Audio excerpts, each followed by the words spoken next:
ஊழியத்தில் எதிர்பார்த்த அளவுக்கு பலன் இல்லாததால் அநேகர் சோர்ந்து போய்விடுகிறார்கள். எவ்வளவோ உண்மையாக உழைத்தும் என்னை யாரும் கண்டுகொள்வதில்லையே என்ற அங்கலாய்ப்பு அநேகரிடம் உண்டு. ஆனால் கர்த்தர் நம்மை மறந்து விடுகிறவர் அல்ல என்று வேதம் கூறுகிறது. 2ஆம் உலக யுத்தம் 1939 முதல் 1945 வரை நடந்து கொண்டிருந்தது.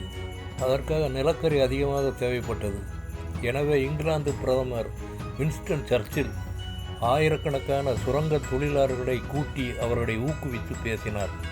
சர்ச்சில் 30/11/1874 முதல் 24/1/1965 வரை வாழ்ந்தார்.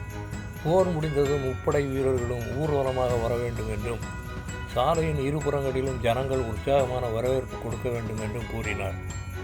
அவர்களுக்கு பின் சுரங்க தொழிலாளர்கள் தங்கள் அழுக்கு சட்டையோடும் சுரங்க தொப்பியோடும் வர வேண்டும். இவர்களை கண்டு மக்கள் வியப்படைவார்கள். ஆனால் போருக்கு தேவையான நிலக்கரியை வெட்டியெடுக்க இவர்கள் பூமியின் ஆழங்களில் இருந்தார்கள் என்று அறிவிக்கப்படும் என்று கூறினார்.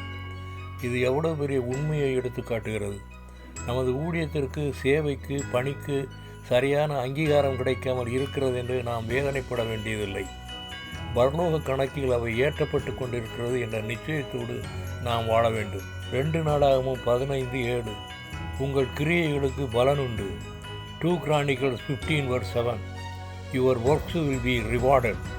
Glory to God. Amen.